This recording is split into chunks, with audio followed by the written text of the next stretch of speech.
सबसे बड़ी ज़रूरत है युवा को जिम्मेवारी सौंपना, युवा में विश्वास पैदा करना। युवा ही देश की धरोहर है। युवा के बिना देश आगे नहीं बढ़ सकता, प्रदेश तो बढ़ ही नहीं सकता। आपने 4.5 महीने हो गए इस यात्रा पर निकले हुए, हर गांव में कितना सहयोग मिला? आप क्या देखते हैं, इस यात्रा से कोई बदलाव आएगा? आप बताओ, आएगा कि नहीं आएगा? आपके यहाँ बदलाव है कि नहीं है, ये बताओ।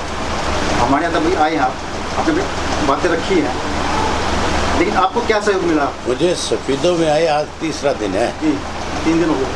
तो आपको फिर कहीं ना कहीं मेरे कार्यक्रम में आना चाहिए था, आपको आकर के देखना चाहिए था, आपको लोगों से बातचीत करनी चाहिए, ताकि आपको खुद को पता लगता कि बदलाव कितना है। मैं आपको निमंत्रण दे करके जा रहा हूँ। शाम को मेरा कार्यक्रम लास्ट किस गांव का है? कानपुर का। आप आओ, अपनी आंख से देखो और फिर आप अपनी जुबान से लोगों को बताओ कि कितना बड़ा बदलाव है। अगर बदलाव नहीं नजर आए आपको तो आप ये कहो कि कोई फायदा नहीं इस यात्रा का। और अगर आपको लगे कि इस यात्रा से बहुत बड़ा बदलाव आ रहा है तो फिर आपको भी एक अच्छे पत्रकार के नाते लोगों को खुल करके बताना चाहिए कि अब केवल एक पार्टी पे विश्वास करके आगे बढ़ो। रोजगारी के अलावा और क्या मुद्दे आपके रहने वाले हैं? बहुत मुद्दे हैं। ये सरकार अपने आप में एक मुद्दा है आज की डेट। आज सरकार नहीं है, आज तो लुटेरों का गिरोह है। आज तो इतने इस हरियाणा प्रदेश के अंदर घोटाले हुए हैं जिनकी जांच सरकार कराई नहीं।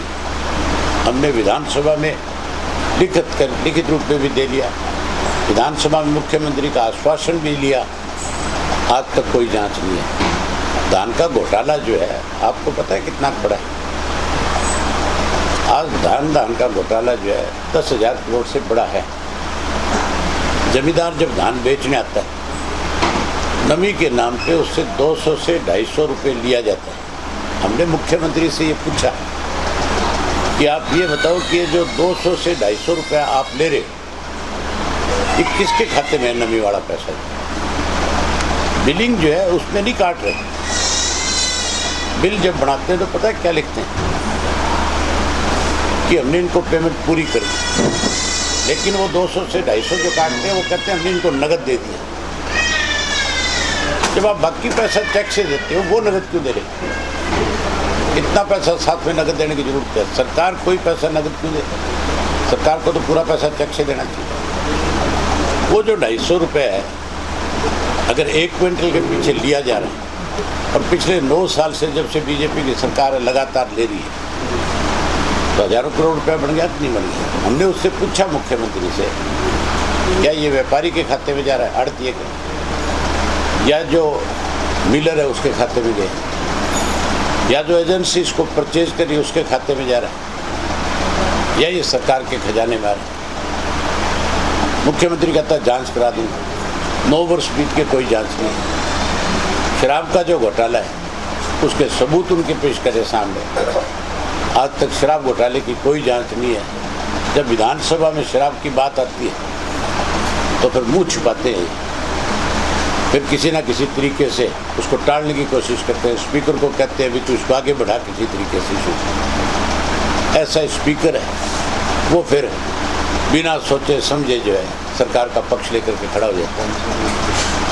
शराब के घोटाले के साथ रजिस्ट्री घोटाला है जिसको आप भुगत रहे होंगे। यहाँ आज प्रॉपर्टी आईडी है आपके शहर की, उससे आप परेशान नहीं हो गया है? बढ़ती नहीं, बढ़ने की लायक है। एक जो चीज़ है आपको कहते हैं ठीक कराओ, आप उसको ठीक कराने जाते हैं। नगर पालिका में कहते हैं 5,000 रुपये दो, आप 5,000 दे देते हैं। उसके बाद वो कहता है कि इस 5 तो सरकार के खाते में जाना है। अब तेरी प्रॉपर्टी कितने की है उसमें गज के हिसाब से पैसे आपसे फिर लेते हैं, हर व्यक्ति से लिए जाते हैं। मैंने फतेहाबाद के अंदर एक आदमी ने 50,000 रुपये दिए और उसने आकर के आप जैसे लोगों के सामने बताया उसकी जांच चल रही है। आपके यहाँ भी अनेक लोग ऐसे हैं जो इस चीज़ से परेशान हैं, पूरे प्रदेश के लोग परेशान हैं। रजिस्ट्री घोटाला हुआ, दवाइयाँ जो खरीदी गई कोरोना के दौरान 480 करोड़ की खरीदी गई, आज तक उनका पता ही नहीं वो पैसा गया कहाँ। खनन माफिया खड़ा कर दिया, भू माफिया खड़ा कर दिया, उसके अलावा सरसों में घोटाला हुआ, गेहूँ की कोरोना के दौरान फसल की खरीद में बड़ा घोटाला है।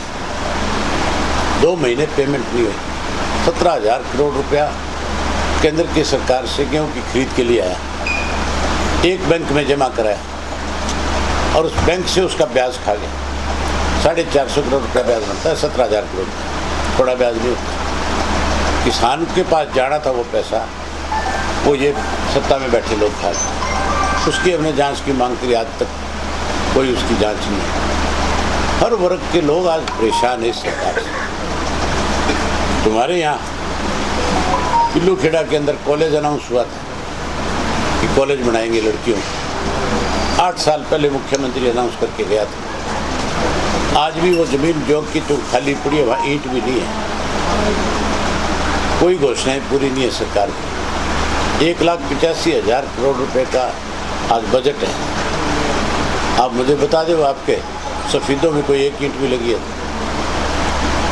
उसमें कोई हिस्सा तो आपका बनता होगा, कोई आपके कुछ लगा है। सारी सड़कें टूटी पड़ी है, A to Z, एक भी सड़क ठीक नहीं है, सारी सड़कों की हालत खस्ता है। पीने के पानी की भी किल्लत है लोगों के सामने। तुम्हारी किसी दुकान पे चले जाओ, कैंपर मिलेगा पड़ा हुआ, और किसी व्यापारी से पूछ लो दुकान वाले से कि घर से भर के ले आएगा, वो कहेगा नहीं, RO वाला दे के गया, वो भी मोल लेना पड़ता है। लेना पड़ता है कि नहीं लेना पड़ता? तो फिर ये आज इसी को लेकर के लोगों में रोष है, गुस्सा है, और लोग इसको हर हालत में बदलेंगे, परिवर्तन आएगा और सतासी दोहराएंगे हम। जैसे 87 में चौधरी देवलाल के नाम की आंधी चली थी, उसी तरह इंडियन नेशनल लोकदल पार्टी की आंधी चलेगी। तो साहब ऐसा मान रहे हैं कि लोकसभा और विधानसभा चुनाव में इकट्ठे, क्या आप मानते हैं ऐसा होगा? मुझे नहीं लगता कि इकट्ठा कराएंगे। ये 3 महीने और इस प्रदेश को लूटना चाहेंगे। ये लोकसभा के चुनाव में सरकारी मशीनरी का दुरुपयोग करना चाहेंगे। ये सरकार के दबाव में, प्रेशर से लोगों को परेशान करना चाहिए। आपकी पार्टी इनेलो आगे आने वाले लोकसभा और विधानसभा चुनाव में अलायंस के साथ लड़ेगी या इंडिपेंडेंट लड़ने का चाहता है किसी अलायंस के साथ? अभी बहुत टाइम है इन चीज़ों का, अभी तो मीटिंगें चल रही है। अभी जब आगे चल करके कोई चीज़ डिसाइड होगी उसके बाद तय होना है। ये आज तो सिर्फ पत्रकारों की सोच है, केवल अखबार के लोग ये बात पूछते हैं कि जी अलायंस हो रहा है, कांग्रेस से हो रहा है, किस से हो रहा है, क्या हो रहा है। हमें तो इस बात का पता ही नहीं आता। अभी तो शुरुआत है इस चीज़ की, और अभी इसको बढ़ने में आप ये मान के चलो, कोई भी काम, आप अपने घर का भी कोई काम करते हो, अगर कोई मकान भी बनाते हो तो उसको छत पे ले जाते भी आपको महीने लगते हैं। तैयार करने में तो साल लग जाता है। अभी इसकी शुरुआत है, अभी इसकी नींव डल रही है, अभी छत पे आने दो, फिर बताएंगे आप। अभी एनडीए की बैठक हुई दिल्ली के अंदर, क्या आप एनडीए का हिस्सा मानते हैं अपने? मैं कह रहा हूँ अभी नींव डल रही है। आप अभी एनडीए की मीटिंग में हम क्यों जाएंगे? हमारा एनडीए से क्या वास्ता है? हमारा एनडीए से कोई वास्ता नहीं। एनडीए तो लुटेरे हैं सारे के सारे। एनडीए में जो लोग गए हैं मीटिंग में, ऐसी पार्टियों के लोग भी गए हैं जिनका अपना एमएलए भी नहीं है। ये कोई ज़रूरी नहीं है किसी पार्टी का एमएलए हो तो ही जाएगा, लेकिन कम से कम धरातल पे कहीं उसकी कोई जगह तो होनी चाहिए। कह दिया 39 लोगों की पार्टी है। सर, एक परसों मीटिंग हुई थी बंगलौर के अंदर, जहाँ पे यूपीए बनाम को एक नया नाम दिया गया इंडिया, उसके ऊपर आप क्या कहना चाहेंगे? बिल्कुल अच्छा नाम है, परफेक्ट नाम है। इंडिया से अच्छा नाम क्या हो सकता है? हम इंडिया के नागरिक हैं। आज बहुत सी पार्टियों के नाम है इंडिया से शुरू होता है, हमारी खुद की पार्टी का नाम है इंडियन नेशनल लोकदल के नाम से शुरू होता है। हमें गर्व है इस बात पे। इंडिया ही जीतेगा, इंडिया ही लड़ेगा। उसके अल्टरनेटिव एनडीए ने भारत जीतेंगे टैगलाइन जारी की है, उसके ऊपर आप क्या कहते हैं? भाजपा वाले तो सारा दिन स्लोगन पे जीतते हैं बेचारे। 100 स्लोगन के क्या किया बता दे। नाम तो लेते हैं गौ माता, नारा लगाते हैं भारत माता, गौ माता की जय। मुझे एक भी आरएसएस वाले के घर में गाय बंधी हुई दिखा दे। आप अपने यहाँ जितने आरएसएस के लोग हैं शहर में, किसी के घर में जाकर के देख लो, किसी के गाय है क्या? कुत्ते और बिल्ली तो मिल सकते हैं, इनके घरों में गाय नहीं मिलेगी। आजकल बाढ़ का पानी काफ़ी आया हुआ है, काफ़ी दिनों बाढ़ आई हुई है, उसके ऊपर अब क्या? हमारे मुख्यमंत्री का बयान नहीं देखा आपने? कहता था बाढ़ का आकलन बाद में करूंगा, पहले तो हवाई संरक्षण करूंगा इसका। लोग तबाह हो गए। जिन लोगों की पेंशन काट दी गई, 13 जिलों के लोग तबाह हो गए इस बाढ़ की वजह से। फतेहाबाद और सरसा अब डूब रहा है बारिश बंद होने के बाद, जबकि इस बात का सरकार को पता था कि घग्गर का पानी बढ़ेगा तो रंगोई नाला भरेगा। उस वक्त उसके बांध बनाने क्यों नहीं शुरू किए? अब लोग बांध बना रहे हैं। आज भी सरकार की तरफ से कोई मदद नहीं। जब भी इलेक्शन नजदीक आता है एसवाई का मुद्दा गर्म होता है। इसका SYL का। हाँ, और अभी जो मुख्यमंत्री, पंजाब के मुख्यमंत्री का बयान आया है कि अब पानी आ रहा, अब पानी ले लो, कि हम यहाँ डूबने के लिए बैठे हैं, उसके ऊपर आपका क्या विचार है? ये मुख्यमंत्री भी कागजी है और पंजाब का जो मुख्यमंत्री है वो इससे बड़ा कागजी है। SYL का पानी हमारी सरकार बनने पे आएगा और किसी का डोल नहीं है SYL का पानी लिया। ना कांग्रेस ले आ सकती, ना बीजेपी ले आ सकती। ये दोनों नेशनल पार्टियां हैं, इनको पता है कि SYL के लिए अगर तुम थोड़ी सी भी खींचतान करोगे तुम्हारा पंजाब में नाश हो जाएगा। जो पेंशन काट दी गई है, क्या आपकी पार्टी जब सरकार में आती है तो क्या वो पेंशन दोबारा से बन पाएगी? हम जिनकी कटी है उनको ब्याज के समेत पेंशन देंगे। पेंशन चौधरी देवीलाल ने बनाई थी और जब पेंशन बनाई थी तब ये नहीं देखा गया था इनकम किसकी कितनी, तब ये देखा गया था कि इसकी उम्र होगी कितनी होगी। जिसकी उम्र 60 वर्ष होगी उसकी पेंशन बन गई। पेंशन थी सम्मान पेंशन, इन्होंने तो उसको अपमान पेंशन बना दिया। 1,80,000 का कहते हैं जिसकी इनकम है उसकी पेंशन काट रहे हैं। 1,80,000 की इनकम वाले का खर्चा कितना है घर का? अगर उसके घर में 2 बच्चे पढ़ने वाले तो 1,80,000 रुपया कर्ज चढ़ाएगा, काम नहीं चलेगा। चौटाला साहब आखिरी सवाल, बड़े चौटाला साहब चाणा से विधानसभा चुनाव लड़ेंगे? अगर कोर्ट ने परमिशन दी तो 100% लड़ेंगे। आप भी आओगे ना मदद करने? ये कह करके बरगड़ाया गया था भी चौटाला साहब का आशीर्वाद भी हमारे साथ। झूठ बोल करके हमारे बहुत सारे साथियों को बरगड़ा लिया था और वो सारी चीज़ सामने आ गई। अब आप ज्वाइनिंग का भी आज आप मेरे साथ, मैंने आपको जिस गांव का कहा है वहाँ आना, हजारों की संख्या में लोग होंगे। मैं ये पूछूंगा उनसे कि क्या आप सब दोबारा इंडियन नेशनल लोकदल पार्टी में वापसी कर रहे हो?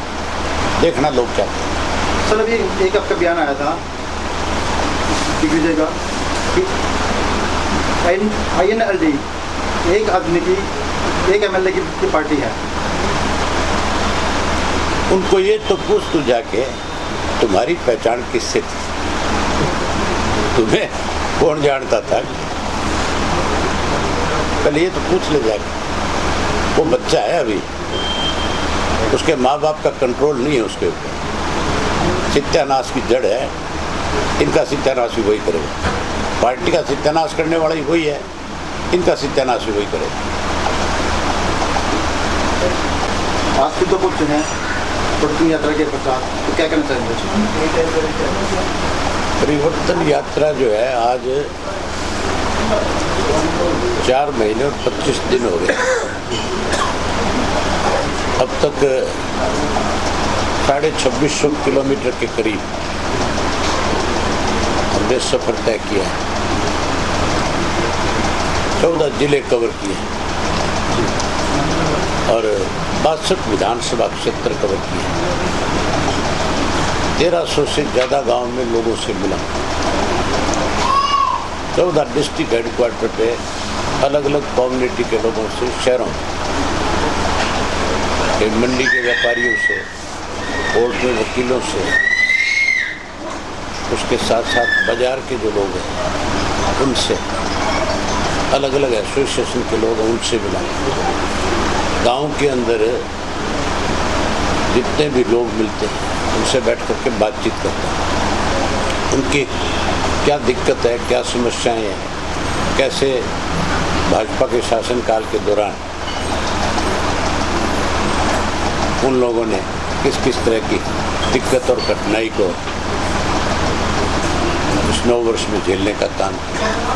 उन सब बातों पे उनके साथ बैठ करके बातचीत होती है। सबसे बड़ी चीज़ जो निकल कर के आई है वो है बेरोजगारी। आज हम पहले ये देखते थे, किसी भी मुल्क में जाने का जब मौका मिलता था मोस्टली पंजाब के और गुजरात के लोग मिलते थे। उनकी भी अलग अलग कम्युनिटी बनी हुई थी कि ये पंजाबी कम्युनिटी के लोग यहाँ रहते हैं, गुजराती कम्युनिटी के लोग इस एरिया में।